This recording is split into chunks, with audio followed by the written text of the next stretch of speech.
Good evening and a warm welcome to everybody. Thank you very much indeed for being here on this Thursday evening. I hope everywhere is weather-wise being kind to you.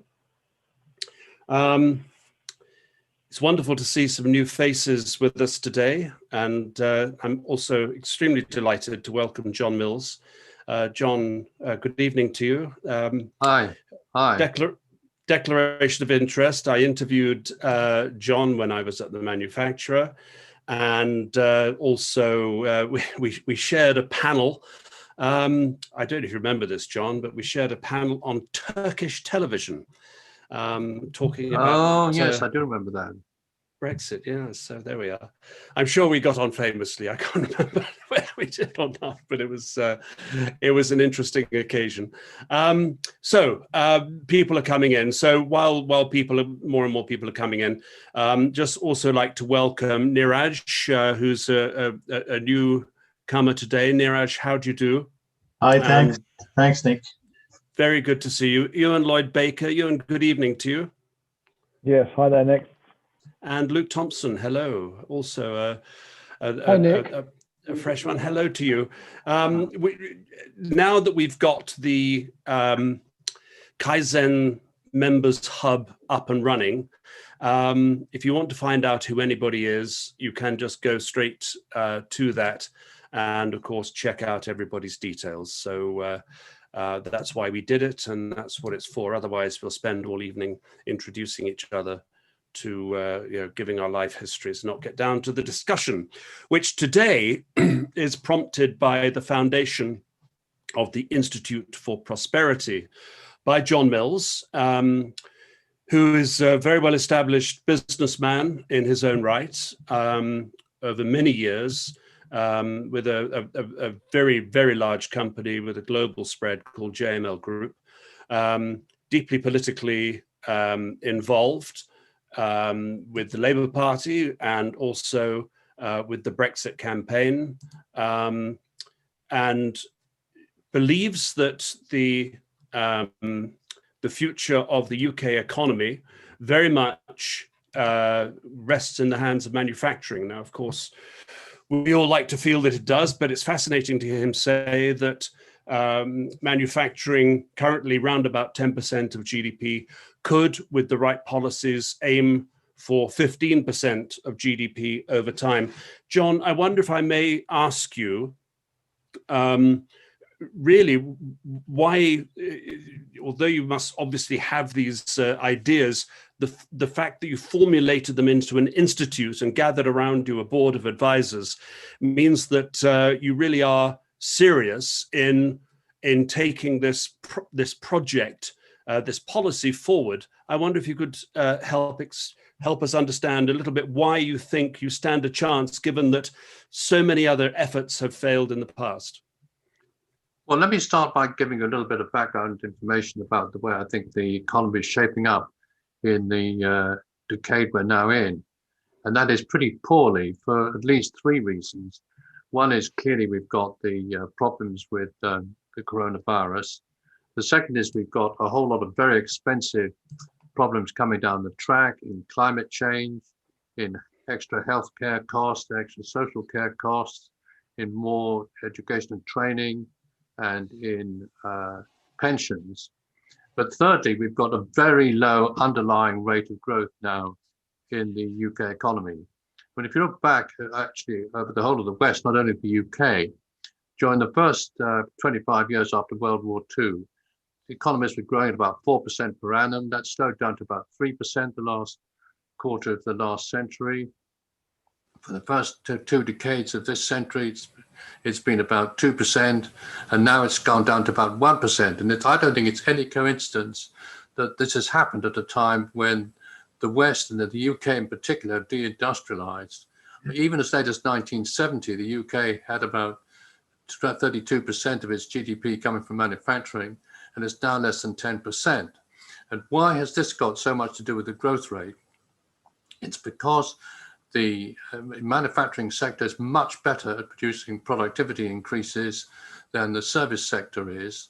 And in particular, there are various types of investment which produce much higher returns than the average.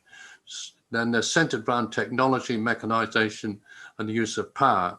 And their natural home is in the in light industry, particularly the internationally tradable light industry. And I think the trouble we've had in the UK is that it's just been uneconomical to invest in these areas for a long period of time, which is why we've lost share of world trade and we've deindustrialized. And until we get the proportion of our GDP coming from industry back to well, quite a bit higher than where we are at the moment, probably about 15%, we're never going to get the economy rebalanced. We're still going to have these huge disparities between London and the rest of the country. We're not going to get better jobs with rising productivity, and we're not going to be able to pay our way in the world. So I think there's a really very, very important agenda in front of us, which is to get the economy rebalanced, get industry back to being somewhere, not right back to 30%, but at least 15%, at the same time to get the proportion of our GDP spent on investment up very substantially from where it is at the moment, and to get the growth rate up to somewhere more like 3 or 3.5% than the 1% which would otherwise be in prospect. So that in summary is what I've been saying. Well, John, you'd find not a person around here who would disagree with that ambition at all. But I again, with that sort of skeptic view of having seen so many people over the years talking about productivity and associations, organizations, what have you, why do you think that the Institute for Prosperity, with its cross-party board of advisors, stands a better chance of getting this message across and getting some action? Well, I think it's partly because the situation that we're facing is getting more and more daunting and difficult. If we're really going to be in a situation where disposable incomes are no higher in 2030 than they were in 2019 or even 2007, we're going to have a whole generation of stagnation. And the political and social and economic and international impact of this really are very, very adverse. So I think that we've now may have got to a tipping point where people are prepared to look more than they were previously at what needs to be done, and more willing to get the economy back to a level where it's more competitive than it has been for many years. And this is the only way in which I think we're going to get industry back. It's got to be as profitable to site in new industrial plant in the UK as it is anywhere else. Otherwise, we're never going to get the rate of investment up. We'll never get the growth rate up. We'll never get manufacturing up, and we'll just stagnate for the rest of the decade.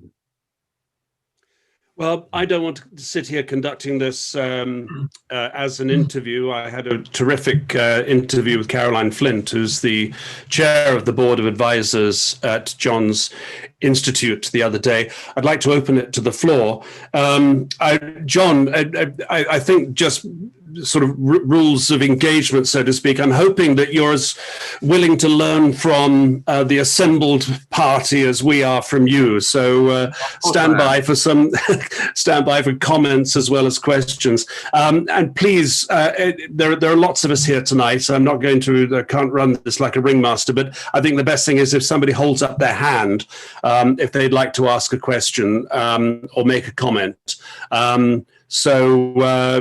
I wonder if somebody would like to raise their hand and say something, a comment on what John's just said. Bob Gibbon, good evening. Hi there. Just quickly to try and understand some of the context.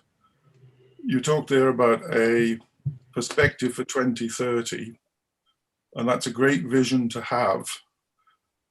My concern is politicians find it very difficult to look beyond 5 years of the next election, and that much of their activity as a citizen appears to be more aligned to winning elections than serving the country.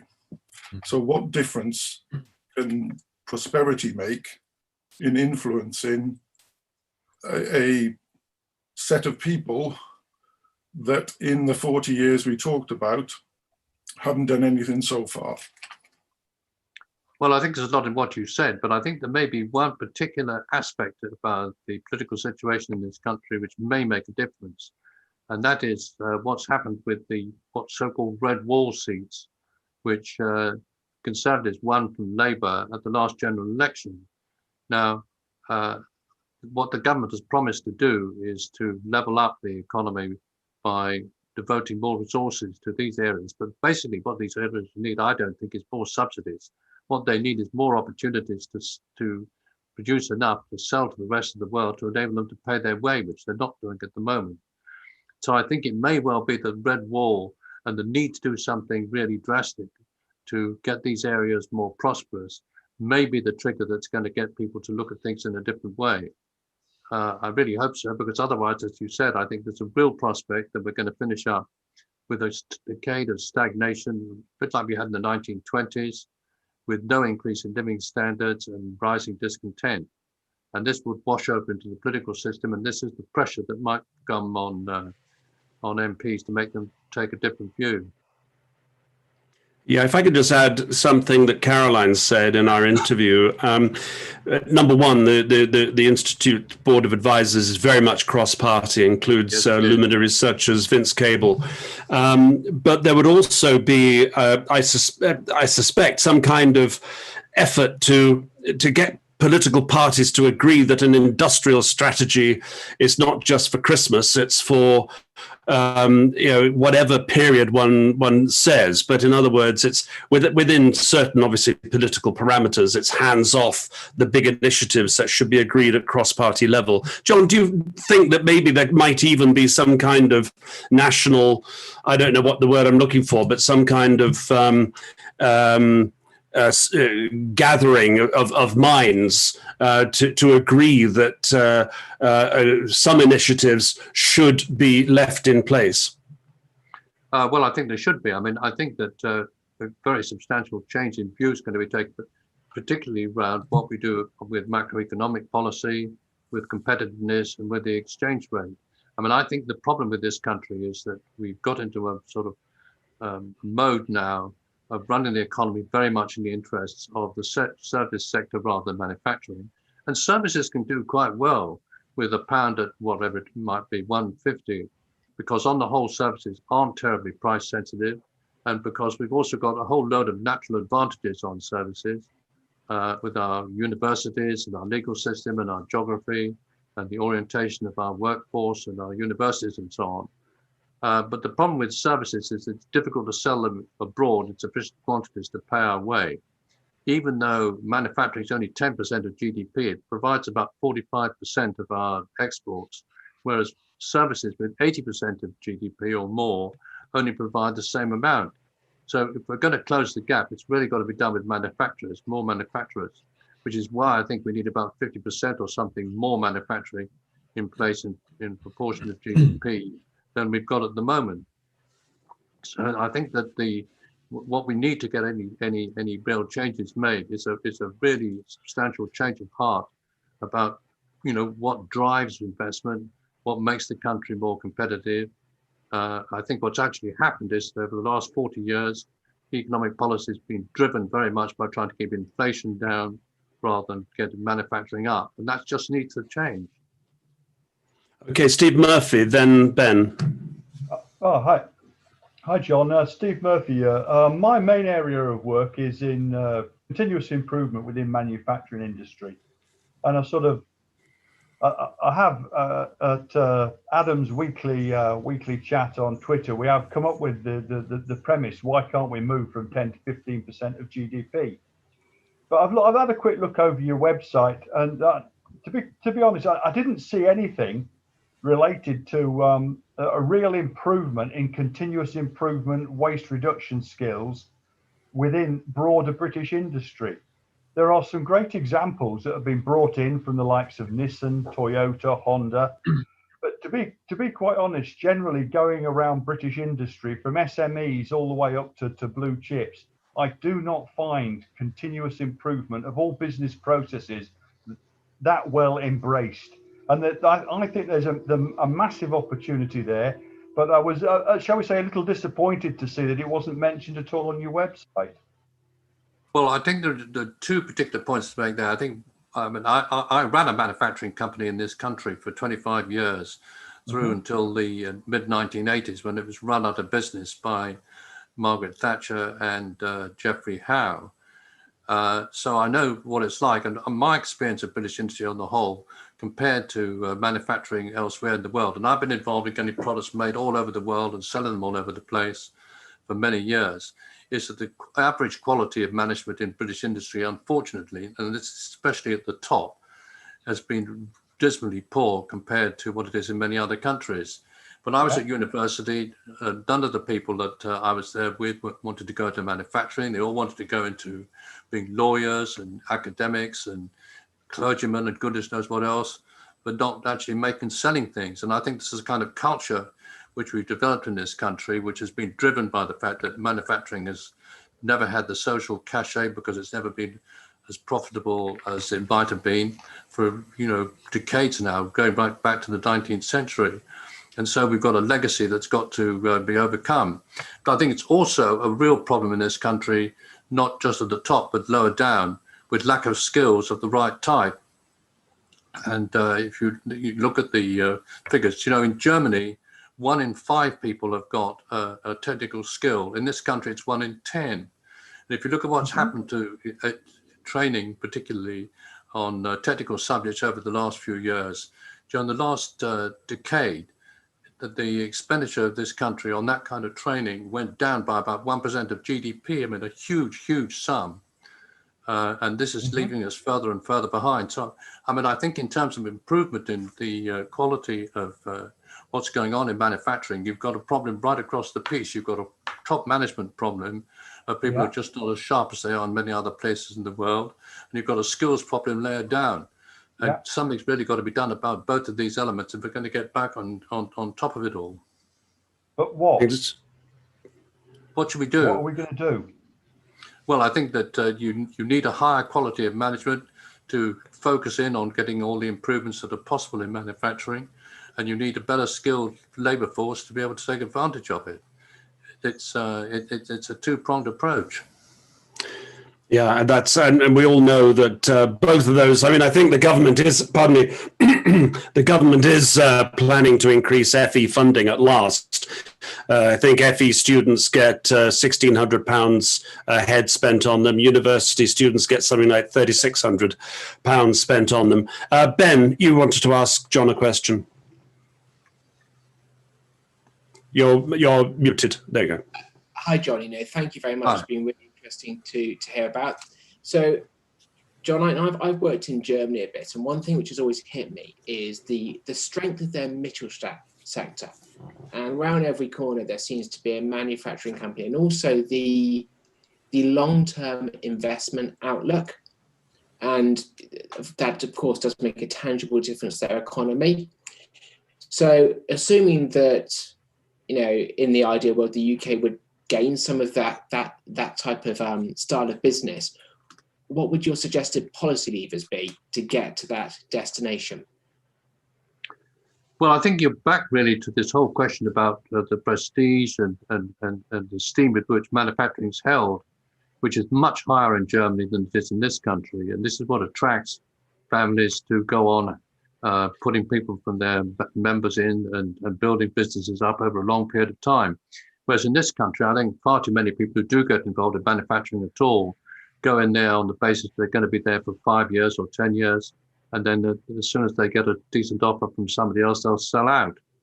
And very often to a foreign country, which is why, if you look at the figures, an incredibly high proportion of British industry is now owned by foreign companies. I think 2/3 of all companies in this country, manufacturing companies, employ more than 500 people, are owned abroad.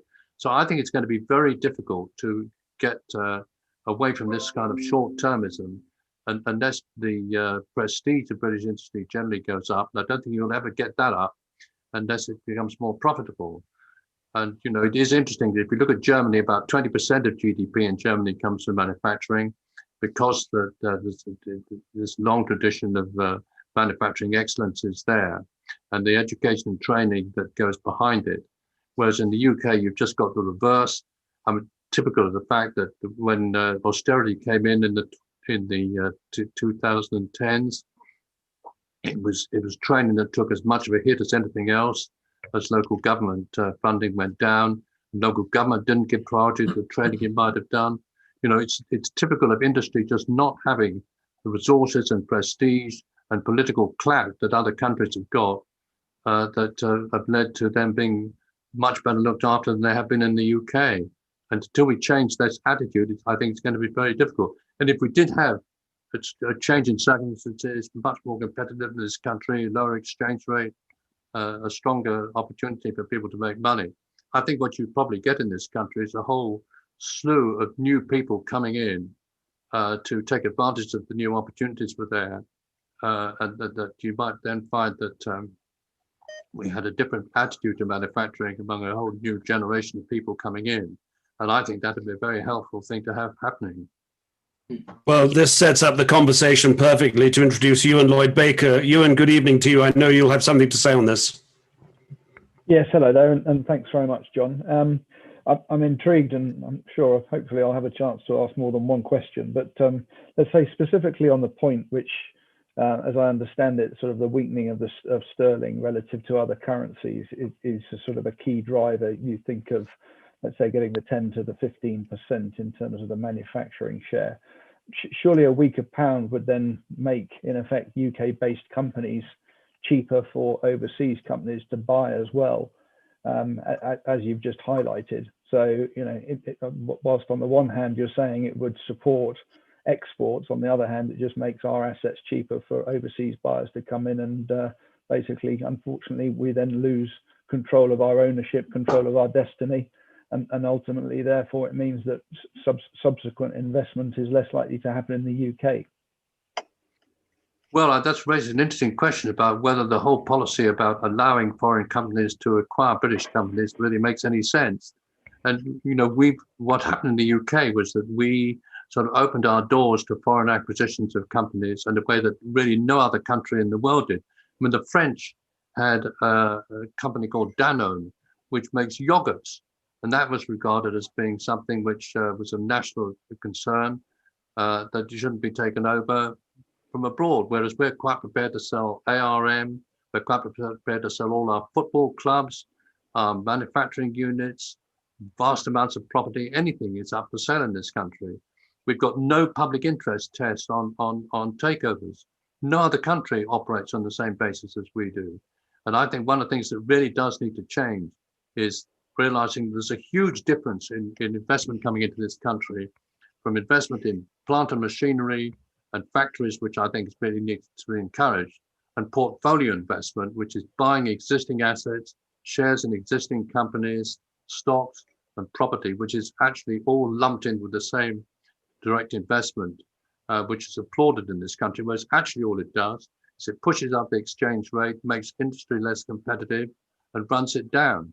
And so I think there's a real important change of attitude that needs to be made there, and much more discrimination between the sort of investment coming into this country, which really does help us by improving our capacity in terms of machinery and buildings and so on, from portfolio investment, which does nothing to improve our economic circumstances at all. Ewan, you were something of a manufacturing hero, if I could put it quite like that, in that you bought a revered British brand back from German ownership, Peter Brotherhood, when you were running Hayward Tyler. Can you tell us something about what you found went really well, what worked for you in building up these middle-sized companies? I think you're mixing me up with somebody else. I didn't do exactly what you said. Oh, sorry, John. I was talking to Ewan. Sorry. Oh, sorry. I was throwing this back to Ewan. Yeah. What you're about to say. Well, it's interesting because, yes, by way of background, we bought Peter Brotherhood, which itself had been bought by Dresser Rand, an American organization, and Dresser Rand then subsequently got bought by Siemens. So they were considering, you know, hence my sort of earlier question, they were basically had turned it into one of the UK UK subsidiary of a much larger American business, and because it was considered non-core, and because of let's say the flexible employment practices in the UK, it was mooted for closure, and so we bought it and saved the business and put the name back above the door.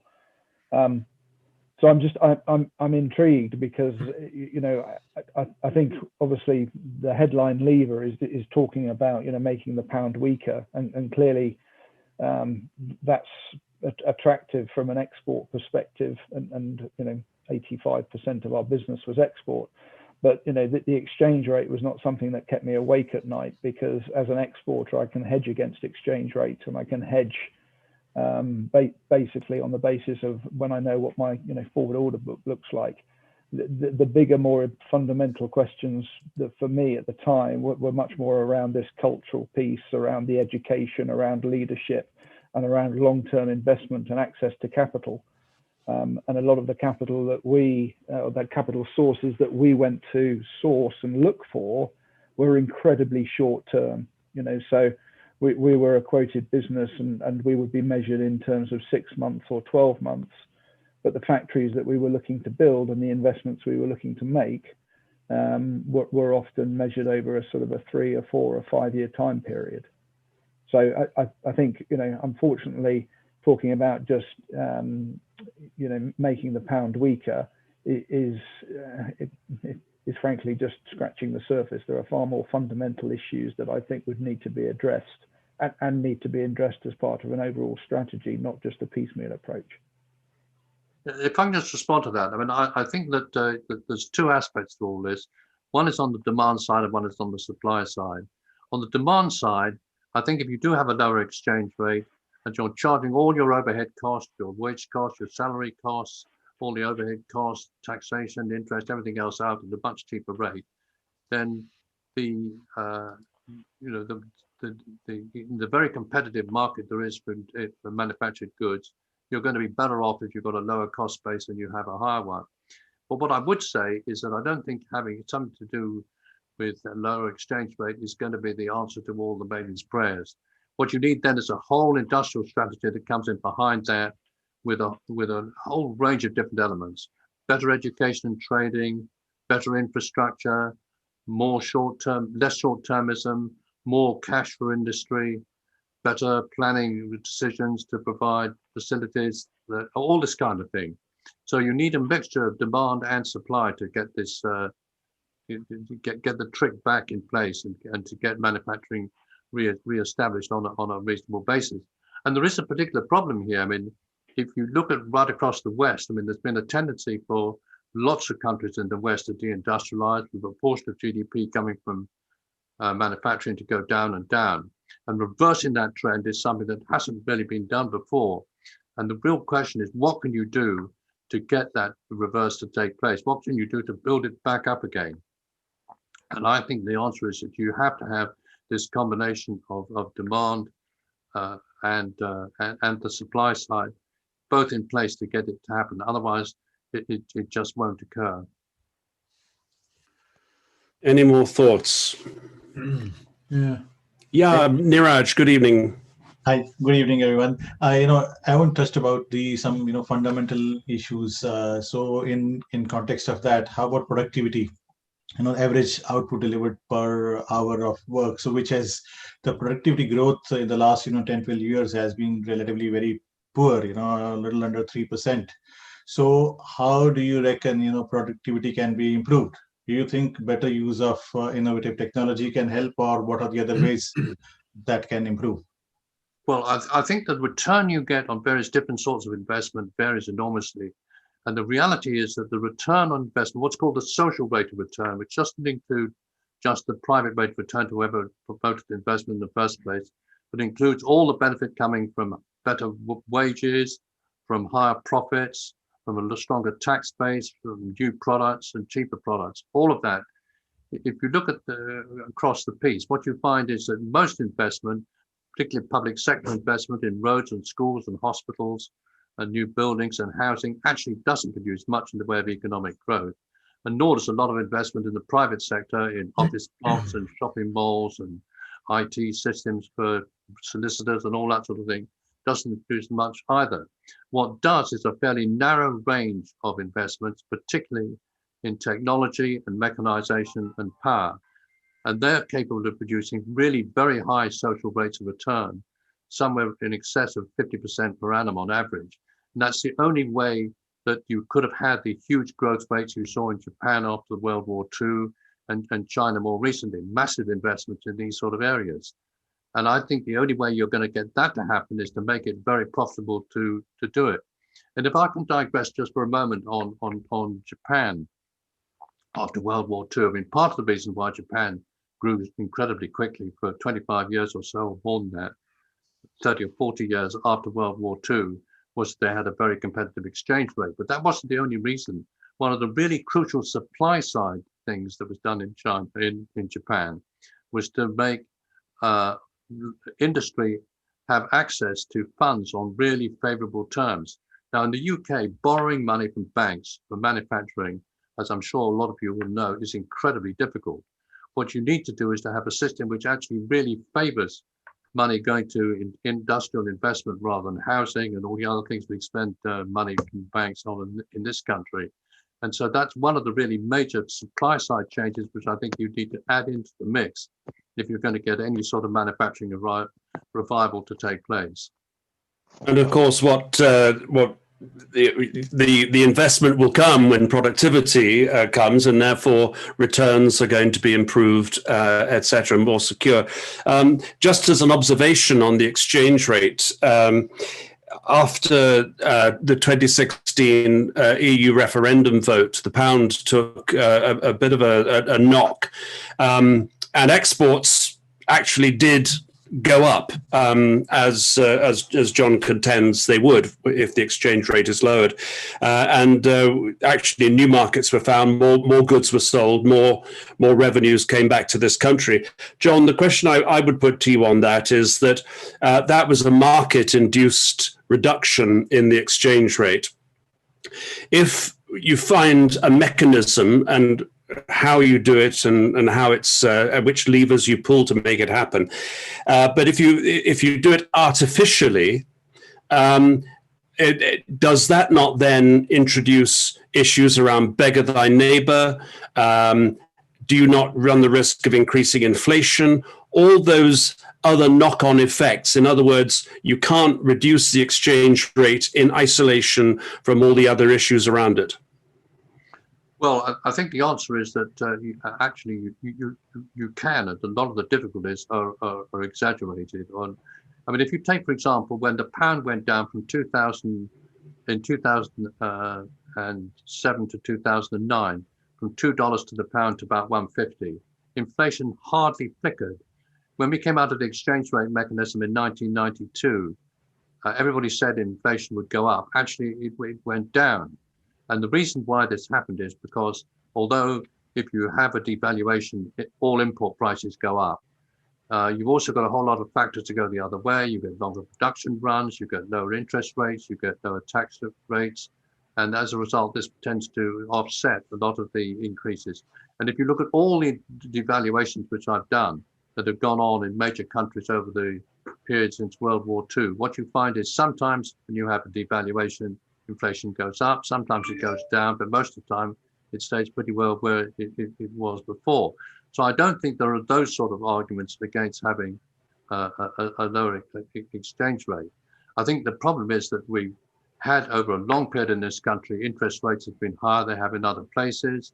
We've had a battle against inflation, which is extremely important in this country.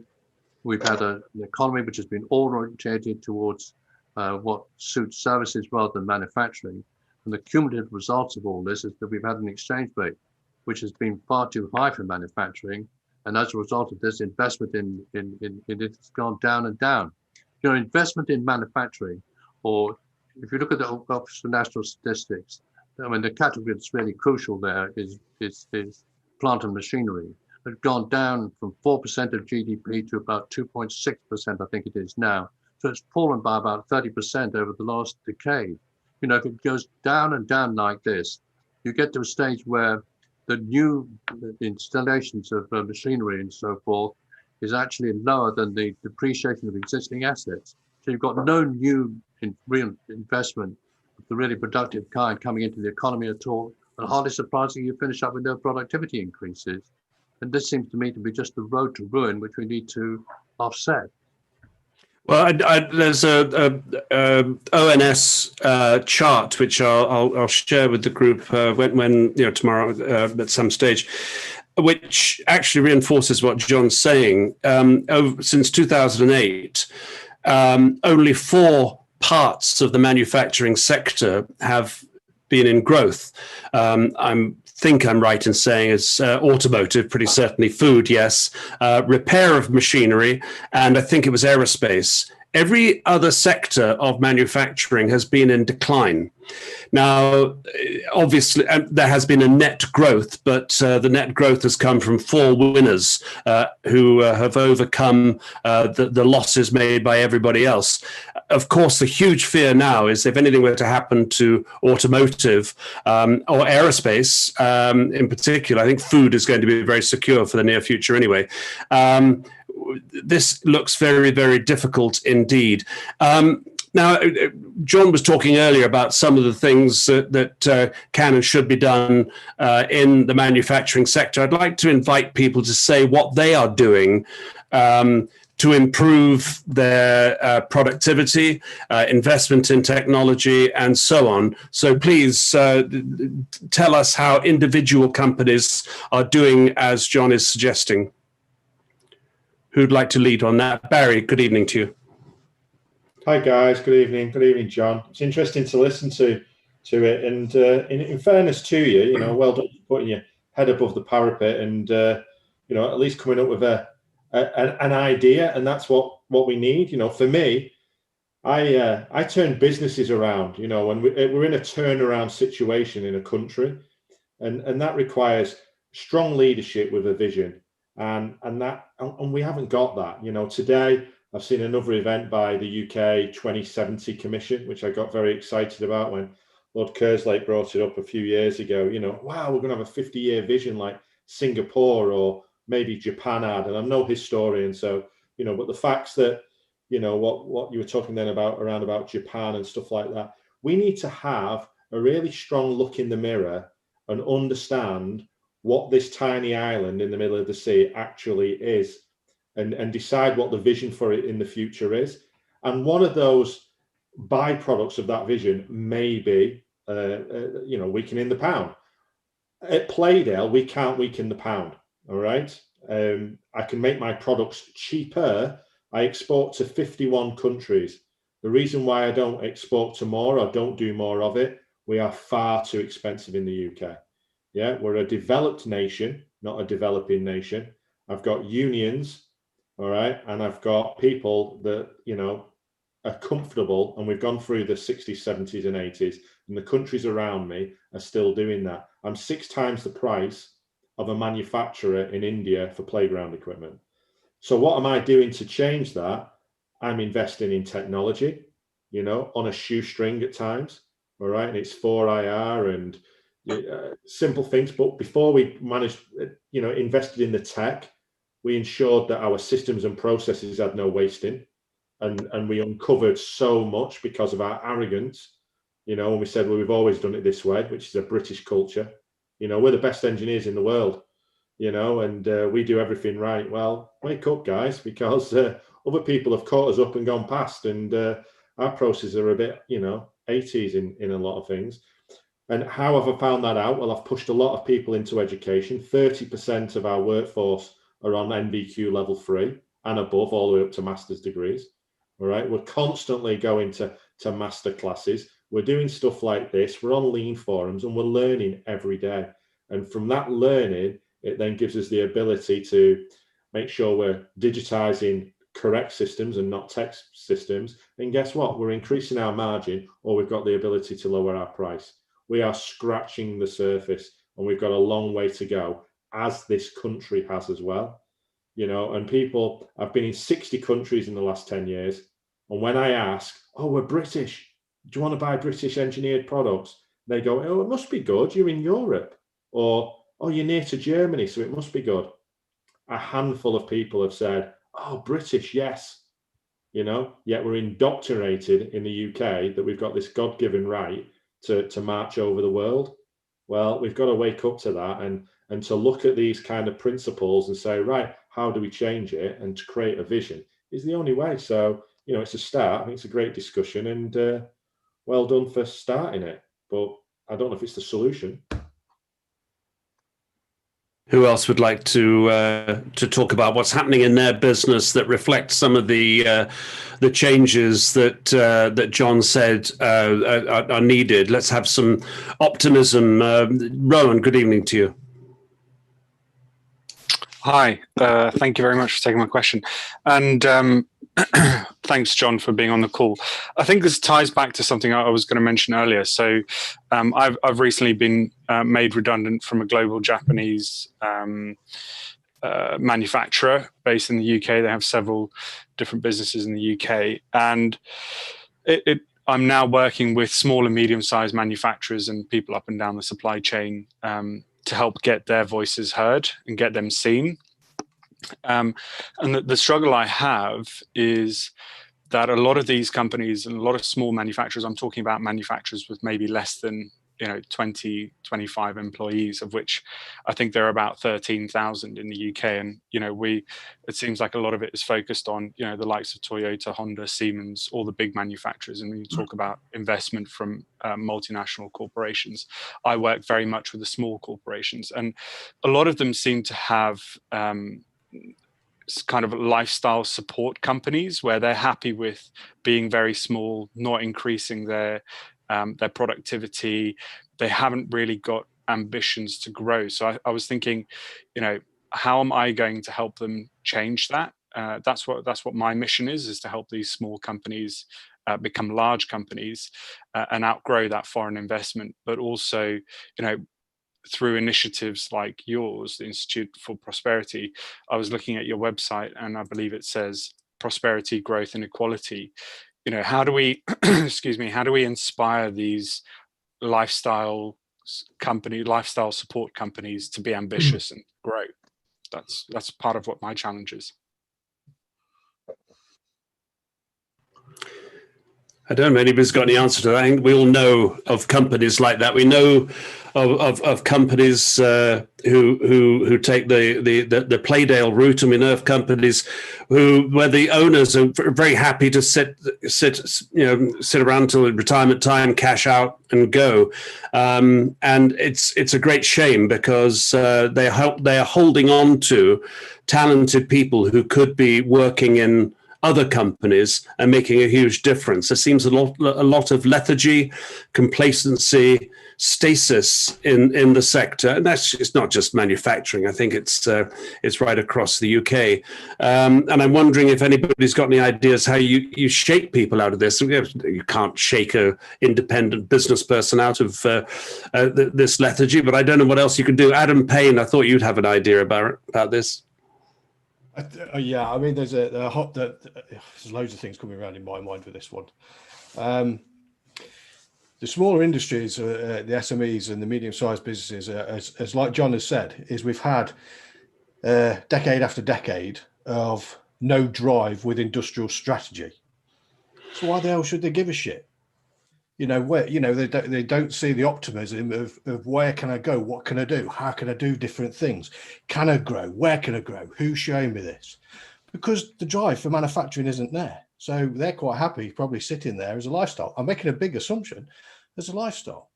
Now, if we take into account the Institute of Prosperity and we start driving, and like we've said here before around, we have all these organizations. I'm sitting here thinking, okay, I've got the Institute of Prosperity now that's popped up. I've not come across it before, but I've got popped up. I've got Made in the Midlands, I've got Make UK, I've got every single other organization in the field. What makes this one different? Now, as we said before, as a collective, there's a lot more power and there's a lot more significance. So the thing for me is if the Institute of Prosperity has got some fantastic backing with John and the rest of the team, can actually coordinate the rest of the organizations underneath to make it an actual drive so everybody's aligned. So all these other split off organizations, Make UK, Made in the Netherlands, are all coming together. Now you've got a different powerhouse. The productivity thing, people, always people. We drive, train people, we get them going. We've said that we've got our accidental managers.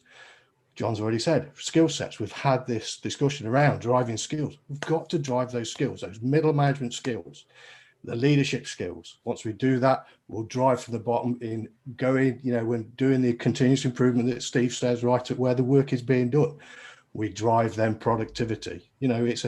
As John said, it's a whole host of different strategies, but where is it? Where can I touch it? Where can I see it? Where can I see what the actions are that's going to do it? And align everybody into doing it. And I think then you'll see a bigger difference within the SMEs and the medium-sized businesses, without a shadow of a doubt. Interesting. Ram Shankar, you got a contribution. Yeah, hello. Adam stole the words out of my mouth, but not all of them, fortunately. I've still got a few more words. At the risk of sounding like a broken record, I cannot emphasize the importance of people enough. Now, if we remember, there was a local industrial strategy that came about a few months ago, perhaps a couple of years ago, which people still keep talking about, and they had the 5 foundations of productivity as part of that.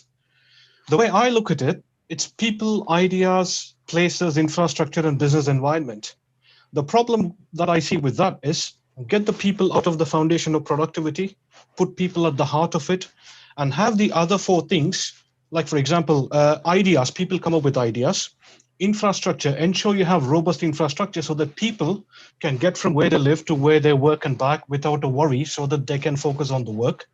Business environment, look after your business environment and your cultures and everything in the business so that you are empowering people to give it their best. These things don't drive productivity. It's people who drive productivity and people who benefit from productivity. The other 4 things should be catered toward how can we get the best out of our people whilst empowering them without making them feel too bad about themselves. You need to empower people in order to drive productivity. You can't have people as a foundation of productivity. They are the drivers, they are the beneficiaries.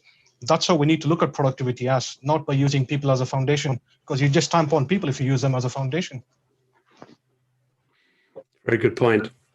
If I could just respond to that, I think if you look around in Britain, there are quite a lot of companies, even despite all the problems they've got in the manufacturing, who are doing really well. And some of them are in niches, some of them just exceptionally well run. So it is possible to do it. The problem is that it's the average that really counts. And what you need to do is to get this sort of can-do attitude, which our friend there has just described, operating right across the piece. And that's a really difficult thing to do. But if you look around the world, just 1 or 2 observations on what's been said. One of the really interesting cases about what to do to make sure your growth rate keeps on going up was Norway, when they discovered oil in the North Sea in the 1970s and 1980s. And what we did in this country when we found oil there was we let the exchange rate go up. We imported loads of stuff and paid for it out of the proceeds from the oil. And we actually frittered away a really important capital asset. What they did in Norway was to set up a wealth fund which bought assets in non-krona money so as to keep the exchange rate down. And they just went on growing right the way through. And their standard of living now is about twice what we've got here. So what this really does show is that if you get your macroeconomic policy right, you can go on growing. And it isn't the case that as countries get richer and richer, they necessarily slow up in terms of growth. If you look at Singapore, for example, Singapore now has a standard of living which is way higher than what we've got here. Although it was 30 or 40 years ago, they were way less than, way down on where we are now. And the reason they've done that is that they've got a substantial manufacturing sector still. Although they're good at services, they're also extremely good at manufacturing. About 20% of GDP in Singapore comes from manufacturing. And they're still powering ahead, growing at 5 or 6% per annum. So it can be done. The question what we really need to do is to make sure we've got the right kind of environment.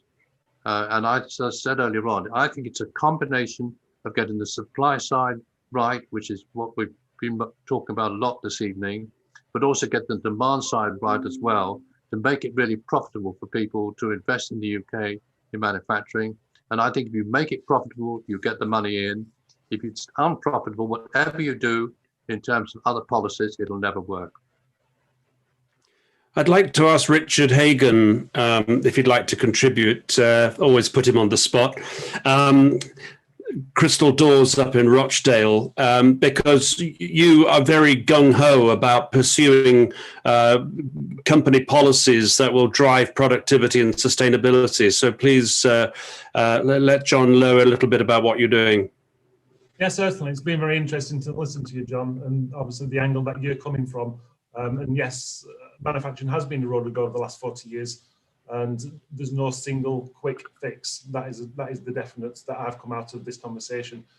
Crystal Doors manufactures for kitchens and bedrooms, the little door at the front. However, we've also moved into prisons, hospitals, hotels, absolutely anything I can get my hands on to make as a vinyl wrap product. What happened a few years ago is we took on Industry 4.0 by putting in a dust extractor. And then since then, I've then taken on the environmental side. So the two white elephants in the room is, one, you haven't talked about sustainability and what's going to happen with the next generation of COVID-19 has been very, very disruptive. The next one is obviously climate change and the economic change that's going to occur there. There will be a lot less buying from China, buying from other countries. The supply chains are going to get shorter.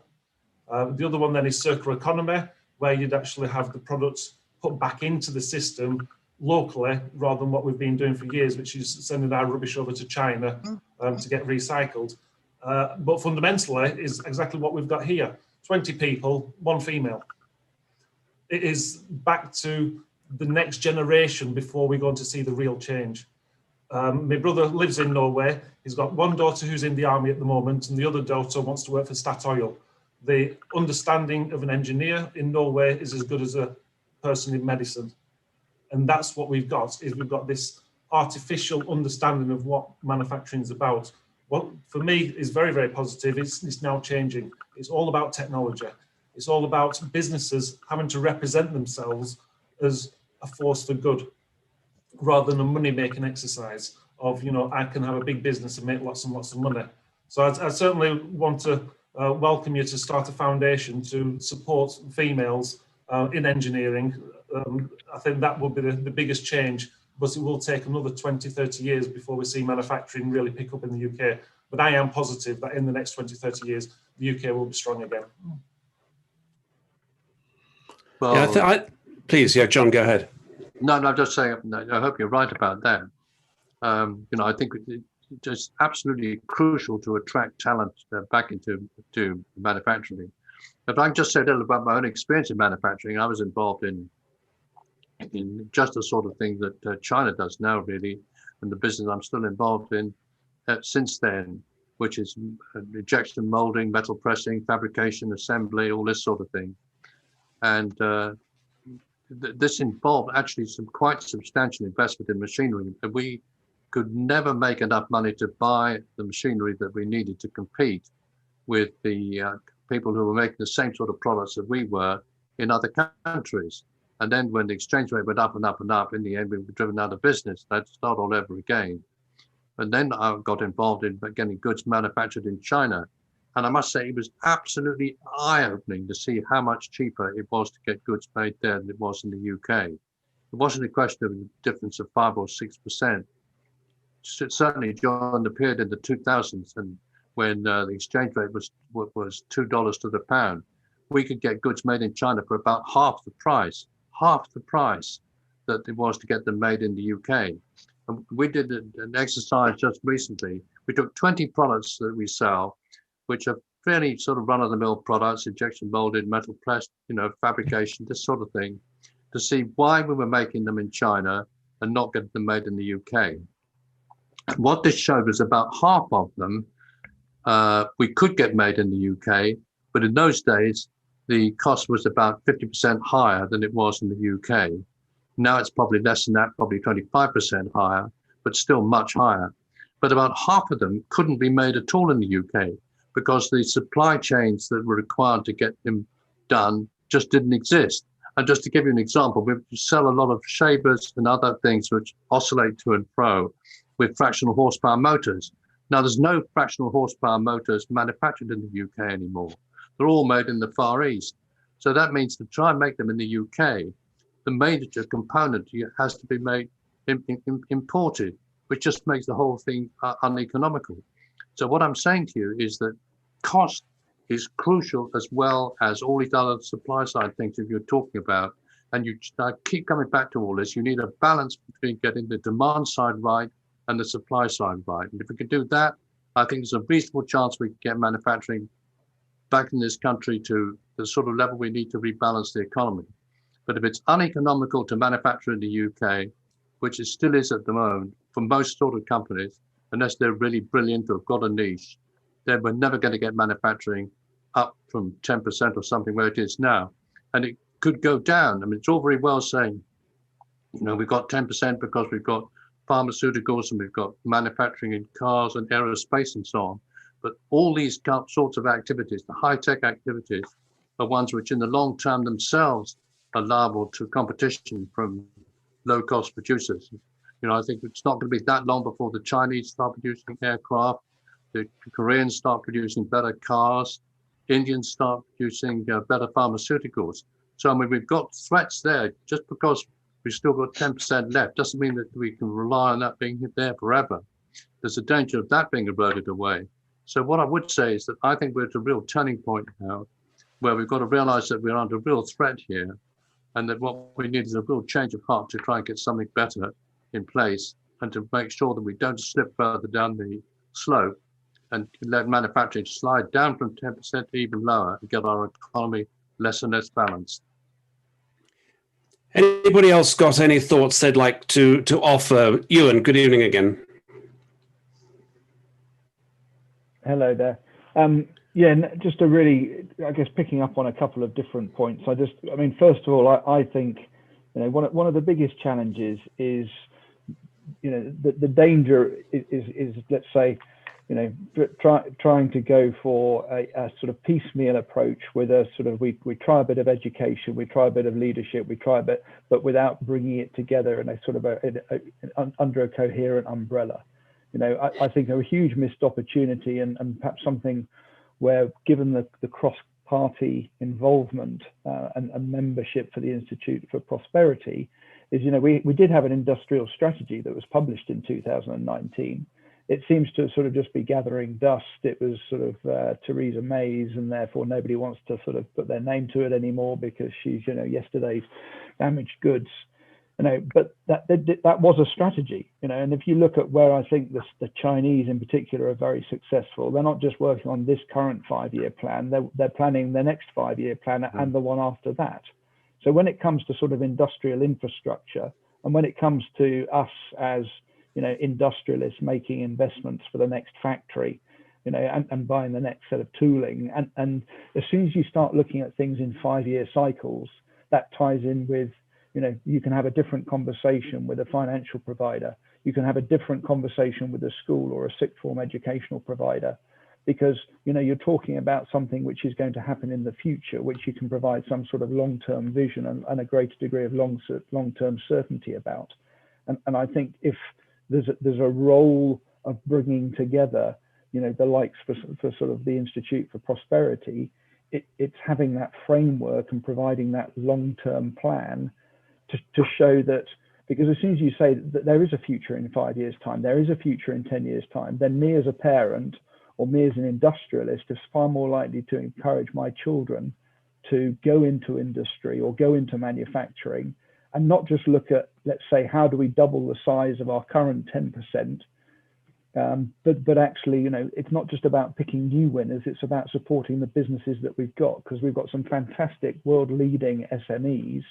And if we had medium to long-term financing support via a framework in place, then I think a lot of those SME, you know, let's say owners currently who might be thinking about retiring, might actually hand the baton over to their children, or might, you know, sell the business, and somebody else in the UK might pick it up and look to buy them.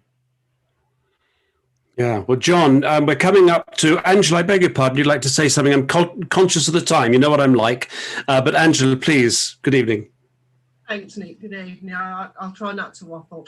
I really agree with what Ewan said, but I think there's, and I'm going to go banging on again, I think there's a couple of things we need to bear in mind here. I think attitude, which is what I put in the chat, attitude of a lot of the manufacturers in what we've said previously about, well, this is the way we've always done it.